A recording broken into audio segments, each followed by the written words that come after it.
हृदय की बात कह रहा हूं, समझना। बहुत बार ये देखा, कुछ ऐसी वासनाएं होती हैं कई जन्मों की, इतनी दृढ़ होती हैं कि बहुत समय तक भजन करने पर भी, ये जब तक भगवत साक्षात्कार नहीं होता तब तक ये बनी ही रहती सूक्ष्म रूप से। अगर इनको अवसर मिल जाए तो ये पूरा वृक्ष रूप हो जाएंगे। अंकुरण वृक्ष रूप बनना देर नहीं लगता इसमें। बहुत बार प्रयास करने पर वो वासना अपने द्वारा नष्ट नहीं की जा सकती, ये देखा है। उसके लिए गुरुदेव के चरणों में, आराध्य देव के चरणों में मन से बार बार त्राहिमाम बोलकर रोना पड़ता है। ये अंदर की बात कह रहे, आगे चल के देख लेना। आर्त भाव से रोना पड़ता है, प्रभु हार गया, क्या करूं, कैसे करूं। चाह नहीं है पर वासना है। ये एक अजीब स्थिति साधन काल में देखी गई। मन से पूछ रहे तुम्हें चाह है, नहीं, पर अंदर वासना है। बड़ी अशांति का अनुभव होता। कैसे दूर होगी, क्या किया जाए। जो करना चाहिए वो तो करके हार गया, फिर भी वो जब हार गया तब पूरी दृष्टि प्रभु के चरणारविंद की तरफ गई। पर धैर्य पूर्वक, ये अनुभव की बात कहते हैं, बहुत काल तक तुम्हारा विश्वास, तुम्हारी श्रद्धा, तुम्हारा धैर्य टूटना नहीं चाहिए। कि हमने सैकड़ों बार प्रार्थना की, इतने वर्ष से मैं जल रहा हूं लेकिन मुझे शांति नहीं हुई, मेरा विकार नष्ट नहीं हुआ। धैर्य, ये शब्द याद कर लो। धैर्यवान रहना, विचलित मत होना, परिणाम में बिल्कुल निर्विकार हो जाओगे। पर वो कितना समय लगेगा ये प्रभु जाने। वो एक सेकंड में भी हटा सकते हैं। और अभिमान यदि गलित नहीं हुआ है तो कुछ समय भी लग सकता है, जलना पड़ेगा, अभिमान गलित होगा। जब आर्त भाव से पुकारोगे तब निर्विकारता की स्थिति प्रभु दे देते। फिर विकारी भोगों के बीच में रहने पर भी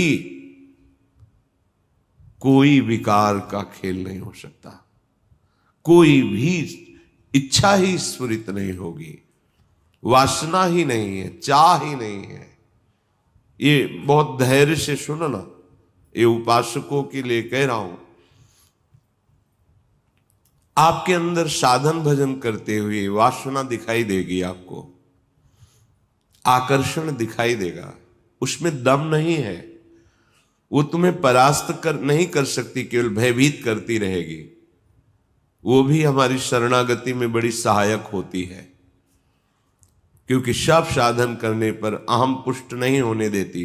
क्या अभी देखो ये है ना, क्या अंदर से प्रश्न, क्या ये मलिन वृत्ति है ना, तो किस बात की साधना, क्या साधक हो। तो हे नाथ, अब मार्ग दूसरा नहीं, सहयोग किसी से नहीं, अपनी बात किसी से नहीं कहना। प्रार्थना है, समझ लीजिए, आंतरिक बात कह रहा हूं। अपनी स्थिति की बात किसी से नहीं कहना कि आपके हृदय में कौन सी वासना कितना स्फुरित हो रही, किसी से भी नहीं, किसी से भी नहीं। और धैर्यवान रहना, विचलित मत हो जाना। उस वासना को बढ़ावा देने वाली कोई भी दृष्टि, वार्ता, चेष्टा मत करना। और कितना भी समय लग जाए, अपनी आस्तिकता नहीं हटनी चाहिए, विश्वास नहीं हटना चाहिए। बिल्कुल निर्विकार हो जाओगे, बिल्कुल। यह गुण साधन ते नहीं हुई, तुम्हारी कृपा पाओ कोई कोई। वो कृपा उसी को मिलती है जो आर्त भाव से बलहीन होकर प्रभु को पुकारता है, नाथ मेरे बस की बात नहीं रह गई, हर उपाय करके देख लिया। सच्ची मानिए, बहुत ये विचित्र सूक्ष्म बात है, अगर समझ जाओगे तो विचलित कभी नहीं होगे।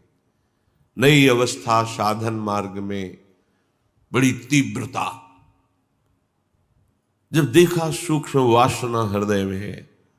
सावन का महीना था, जल पीकर सावन भर रहेंगे, देखते हैं वासना कैसे रहती है। कोई फर्क नहीं पड़ा उस पर। अन्न का त्याग करते हैं, कई वर्ष तक आलू गुड़ जो भी फलवश, कभी दूध मिल जाए, गंगा किनारे या गांव में सेव संतरा अंगूर केला, ये तो प्रश्न ही नहीं उठता, कुछ फर्क नहीं पड़ा। वो ऐसी सूक्ष्म स्थान पर बैठी रहती है अहम में कि उस पर कोई फर्क नहीं पड़ता। बड़े बड़े सात्विक अनुष्ठान करने पर भी उस पर कोई फर्क नहीं पड़ता। तभी गोस्वामी जी भी लिख रहे हैं, हौ हार्यो कर जतन विविध विधि अतिशय प्रबल अजय, तुलसीदास बस होई तबहि जब प्रभु पेरक बर जाए।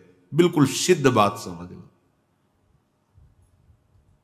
गंगा जी में खड़े होकर के आर्त भाव से पुकारते, प्रभु आप देख रहे हैं एकांत सेवन, आप देख रहे हैं संयम आहार, फिर भी ये वासना क्यों, फिर ये क्यों जला रही है? कोई उत्तर नहीं मिलता। पर दूसरा मार्ग नहीं, किसी का संग नहीं, किसी से प्रश्न नहीं, पता नहीं कैसी सलाह दे दे कि हमारा विश्वास, हमारा धैर्य विचलित हो जाए। नहीं, अपनी बात प्रभु से। प्रार्थना में बहुत सामर्थ्य देखी है। ये अंदर की बात कह रहे हैं, बिल्कुल समझ जाना। ये इसलिए कह रहे हैं, ये मार्ग बहुत फिसलन वाला मार्ग है, बहुत संभाल संभाल के कदम रखने। अंत तो गत्वा ये आया कि हैं हम आपके, जैसे भी हैं वैसे आपके। अब आप देख लो, जैसे रखना चाहते हो वैसे रखो। नाथ मैं हार गया हूं, आप देख लो। कब वो चली गई पता ही नहीं चला। जिससे हम लड़ते रहे, जिससे हम जलते रहे, जिसके लिए हम साधन करते रहे, नहीं फर्क पड़ा। और जब उनके भरोसे छोड़ दिया, कब वो वृत्ति चली गई पता ही नहीं चला। इसीलिए बात कल चिंतन में चल रही थी कि अगर कोई समझ पाए तो इसे जरूर बताएं कि ये करने से नहीं होता, ये होने से होता है। बस देख लिया, मैं आपके बनने योग्य नहीं हूं, पर जैसा हूं आपका हूं। देख लो प्रभु, आप राजी हो तो राजी, मैं जलता रहूंगा, कुमार्गगामी नहीं बनूंगा, अन्य अवलंबन नहीं लूंगा, जलता रहूंगा। आप राजी हो मेरी जलन में, जीवन भर जलाते रहो। आप देख लो, अब मेरे बस का नहीं रहा, क्योंकि वो सूक्ष्म ऐसा कि वहां कोई प्रहार ही नहीं पहुंच रहा। अंतःकरण की अहम के महल में सूक्ष्मता से वो रह रहा है। जो भी करो वो बहुत पुष्ट हो रहा है। केवल हटा या हटेगा या हट रहा है तो प्रभु की कृपा से। इसलिए बड़े बड़े महापुरुषों के वचनों में दैन्यता और कृपा शब्द आता है। दैन्यता को हम तुच्छा परम मधमा, कृपा हेश वृंदावनस्य, ये वृंदावन की महिमा, ये वृंदावनेश्वरी की महिमा, वृंदावनाधीश्वर की कृपा। ये अंदर से कह रहा हूं, समझ लो, एकदम समझ लो। धैर्यवान रहना, विचलित मत होना, ये न सोचना कि इतना समय हो गया अभी नष्ट नहीं हुआ। बिल्कुल नष्ट हो जाएगा, पता ही नहीं चलेगा। जैसे आप कब जवान हुए, कोई तारीख, कोई तिथि, किस दिन आपकी दाढ़ी मूछ उगी, आपने समय तारीख, ऐसे वो घड़ी भी याद नहीं रहेगी कब आप निर्वासनिक हो गए। कभी स्मृति में आएगा, अच्छा ये तो बहुत वर्षों से जलाया, वो तो अब ढूंढे भी नहीं मिल रही वृत्ति, गई। देखो प्रभु की कैसी कृपा हुई, ऐसा अनुभव होता है। श्रीपाद कह रहे कि शास्त्र और गुरुदेव के वचन करोड़ों बार समझाए जा रहे, तुम्हें समझ में नहीं आ रहा। जिससे लोक निंदा हो, ऐसी चेष्टाएं, ऐसे आचरण, तुम क्यों संयम में नहीं रह रहे? देखो, इतना तो है कि हृदय जल रहा है, पर चेष्टाओं पर अंकुश होना चाहिए। हृदय में चाहत जला रही है संसार के भोगों की, पर हम बाहर से संयोग नहीं होने देंगे। तो उससे क्या होगा? वो क्रमशः हर बार कम होती चली जाएगी, शांत होती चली जाएगी, पर पूर्णतया निर्विकार स्थिति ये भगवत कृपा से होती है। मनागपि च नोत्सहे हत मनो युवत्या हृतम निरोधुमत ईदृशम किम विताश वृंदाटवी। ए भाई, अपने भाग्य को नीचा मत गिराओ। माया के द्वारा अपरहित मन से अधर्माचरण मत करो, बहुत पछताना होता है। प्रमाद स्थिति में समझ में नहीं आता, गलती हो जाती है। जब गलती हो जाती तो उत्साह नष्ट हो जाता है, तो लगता है अब क्या, फिर वो गलती पे गलती, गलती पे गलती करता हुआ, फिर उसको लगता है इसके बिना तो मैं जी ही नहीं सकता। गया हतभाग्य, नीचे गिर गया, भाग्य नष्ट हो गया उसका। जो मनुष्य जीवन, दिव्यता, भगवत तत्व का बोध, भगवत प्रेम प्राप्ति, जगत मंगल करने वाला, वो गिर गया। जहां हमें ये बनना चाहिए था, वहां हम वासना के अधीन हो गए। श्रीपाद कह रहे हैं, अगर कोई रोक सकता है मुझ पतित को, निरुद्ध मत ईदृशम किम विताश वृंदाटवी, तो मुझे वृंदावन रोक सकता है। श्रीपाद की निष्ठा धाम की अद्भुत है। ये धाम मुझे निर्विकार कर देगा। हिया फिरे स्वार्थ आपने, भजन गए फिरे बाह। श्री ध्रुवदास। वृंदावन का जिसको अनुभव हुआ, तो देखा है कि वृंदावन का आश्रय ले ले तो धीरे धीरे वो हृदय को निर्विकार कर देता है, प्रिया प्रीतम में कर देता है। यहां से बाहर जो आते जाते जन अनुभव करें, यहां एक आते ही एक दिव्यता है, एक अलौकिक निर्विकार की स्थिति अपने आप यहां है। बाहर निकलते हैं वो भजन, वो आनंद, वो चिंतन अपने आप हट जाता है, क्योंकि त्रिगुणात्मिका माया का प्रवाह है। ये धाम है। जो निरंतर धाम में वास करते हैं, अगर वो सावधान होकर के रहने से रहे, तो श्रीपाद कह रहे हैं कि राधा कीर्ति सुधा रसेन रसना, रात्रिं दिवं पूर्यता,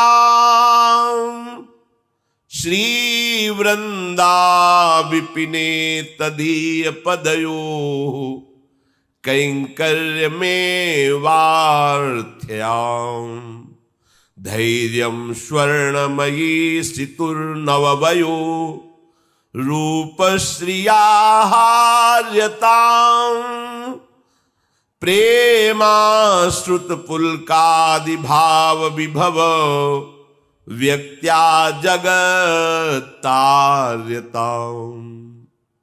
यदि आप रहनी से रह गए वृंदावन में, तो आपके हृदय का परिवर्तन होना प्रारंभ हो गया। आपको श्री जी की चर्चा, प्रभु की चर्चा, ये अमृत जैसी लगने लगेगी। जैसे देखो, आपको कोई कहे कि 3 बजे रात्रि के जग के दिनचर्या करके स्नान आदि आपको पहुंचना है, कितना बोझा लगेगा इस समय सोना छोड़ करके दिनचर्या। लेकिन बिना किसी कष्ट के आप, बिना किसी विषाद के आप बिल्कुल उत्साहित होकर, तैयार होकर सत्संग में आते हैं। ये वृंदावन की कृपा है जो हमारे मन को ऐसा किया गया है। नहीं तो शरीर सुख में ही हम संतोष किए हुए बैठे हैं, परमार्थ की, अध्यात्म की वृत्ति की तरफ है ही नहीं। वर्तमान के भोगों में मगन हुआ प्राणी वो भविष्य को नहीं देख पा रहा है कि मेरी अमूल्य श्वासें, मेरा अमूल्य समय व्यर्थ में नष्ट हो रहा है। शरीर छूटने के बाद फिर पछताना ही पछताना है। कोई वस्तु, व्यक्ति, स्थान, पद हमारे साथ नहीं है। केवल प्रभु का नाम, प्रभु का चिंतन, प्रभु की सेवा, सत्संग, यही सत्य सच्चिदानंद है। यही तुम्हें शरीर छूटने के बाद परम सुख देगा। देखो, लौकिक सुखों के भोगों में लोग प्राण त्याग रहे हैं। तुम्हें एक जरा सा विवेक केवल धारण करने की जरूरत है। तुम्हें खुद दिखाई देगा कि सब धोखे में जीवन नष्ट हो रहा है। अज्ञान है इसलिए नहीं समझ में आ। थोड़ा सा विवेक, थोड़ा सा ज्ञान जागृत हो तो आप वैराग्यवान बन जाएंगे अंदर से। यदि आपको प्रभु की कथा वार्ता अच्छी लगने लगी है, बड़ी कृपा हो गई है। रोग का प्रभाव कम होने लगा है। नहीं, यह हरिचरित सुहाता नहीं है। जब हृदय मलिन होता है तो भगवत चर्चा नहीं सुहाती। राधा कीर्ति सुधा रसेन, रसना, ऐसा आपका जीव का स्वभाव बन जाए। चतुराशी जी, आपका जीवन बन जाए। गुनगुना रहे हैं पद या किसी भी ध्वनि में राधा नाम गुनगुना रहे, आपकी रसना पवित्र हो रही है, आपकी वाकेंद्री पवित्र हो रही है। जब राधा राधा बोलते हैं तो ये जो रस निकलता है मुख में, ये बहुत बड़ा चरणामृत है। जैसे हम नाम का स्नान कराते तो चरणामृत होता है ना, राधा राधा राधा। तो जो अंदर ये जब हृदय में पहुंचता है तो पापों का नाश करता है। राधा राधा राधा राधा राधा, ये तो जो निकला ये महान चरणामृत है। हृदय में जाकर पापों का नाश करता है, ये अकाल मृत्यु का नाश कर देता है। राधा नाम जपने से अकाल मृत्यु नहीं होगी, ये चरणामृत जा रहा है। राधा नाम अभी प्राण छूट जाए श्री जी को प्राप्त होगे, जिसका नाम वहीं धाम में पहुंच जाओगे। राधा नाम चल रहा है, कोई तुमसे भूल चूक हो गई, असत क्रिया हो गई, तत्काल भस्म हो जाएगा, उसका दंड नहीं भोगना पड़ेगा। इसका मतलब ये नहीं कि हम उत्साहित होकर पापाचरण करें, नहीं। कोई असावधानी, कोई त्रुटि, तत्काल वो जमा नहीं होगा, जाके कर्म वो जमा नहीं होगा, उसी समय भस्म हो जाएगा। विशेष है तो उसी समय आपको दंड मिल जाएगा। आप चबेटा लगा, गिर गए, आपको ठोकर लगी, अब कुछ हुआ, तत्काल शरणागत के लिए हिसाब आगे नहीं रखा जाता।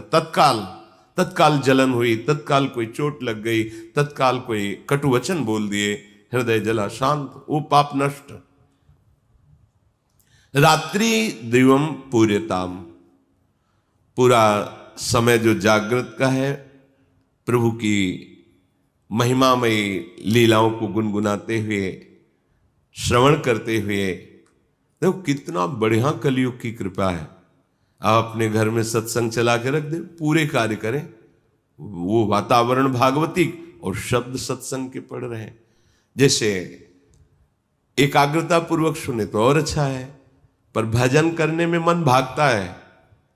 अगर सत्संग चला को और फिर भजन करो तो जब भागेगा तो दो बातें हो रही, एक तो नाम चल रहा है और दूसरा सत्संग चल रहा है, तो जा नहीं पाएगा। उसे घेरो पहले, वास्तविक जो भजन का आनंद आएगा वो तो तब खुद अपने आप फिर इच्छा नहीं होगी। ये होगा कि जो नाम चल रहा है उसी को सुने, उसी को देखें, उसी पर। ऐसी स्थिति तक पहुंचने के लिए ये अच्छा है साधन कि सत्संग चला के बैठ गए। अब 1 घंटा का सत्संग चल रहा है और माला लिए बैठे, मन भागने की कोशिश करे सत्संग में, उसे 2 में पकड़ो। सत्संग चल रहा है, नाम चल रहा है, पकड़ा रहे। पूज्य राधा बाबा ने कहा 2 नाम चलाओ एक साथ। कितने प्रवीण महापुरुष हैं, एक तो चल नहीं पा रहा, वो कह रहे एक और अलग अलग। बाबा की अलग अलग महापुरुषों का चिंतन होता है कि जैसे हम जप रहे हैं ये नाम और चिंतन मिला रहे हैं मंत्र। अब भागेगा तो कहां भागेगा? तुझे नाम भी जपना, चिंतन मंत्र का करना है। चल रहा है मंत्र, चिंतन राधा नाम, देखो एक ही में नहीं टिकता है तो दो, कितने प्रवीण भाग तो भाग, काम भाग के जाएगा, घेरते हैं। तो चलो अपने में इतनी योग्यता नहीं है कि एक साथ, तो फिर सत्संग है, प्रभु की छवि सामने रख लो, बार बार निहारते रहो, इसको डबल लगाना पड़ेगा। वास्तविक परमानंद का अनुभव एक में ही होगा, पर वहां तक पहुंचने के लिए हमें एकाग्रता लाने के लिए ऐसे बाहरी साधन रखने चाहिए जिससे अब बाहरी साधन टेलीविजन न रखे कि माला चल रहा है और नाटक सिनेमा देखोगे तो फिर वो नहीं, भागवतिक ही होना चाहिए। कोई भगवत प्रेमी महापुरुष के वचन या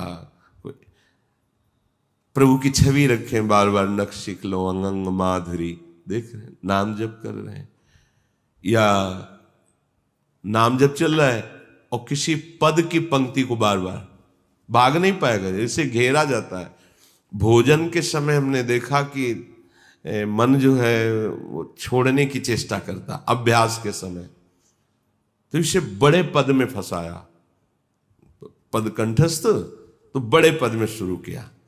अब आराम से पूरी पद में दृष्टि, क्योंकि बड़ा पद भूल जाएंगे तो भूल जाएंगे, फिर आराम से पा रहे और पद पूरा चल रहा है। धीरे धीरे ऐसा कि कवल उठाते ही पद चलने लगे। अब 1 घंटा लगे प्रसाद पाने में, आराम आराम से पा रहे हैं, पूरा पद चिंतन करते हुए। जहां हमें लगे कि हमारा भजन छूटता है वहीं से पकड़ाओ, मन को पकड़ाओ, कोई पद पकड़ा दो, कोई भजन पकड़ा दो, कोई ध्वनि पकड़ा दो। एक बार ये पकड़ लेना, फिर इसका स्वभाव है ये बार बार उसी को पकड़ता है। जैसे हमने विषयों को पकड़ा दिया तो बार बार विषयों में जाता है। प्रभु की भक्ति के अभ्यास में लगा दे तो ये इसका अभ्यास करने लगता है।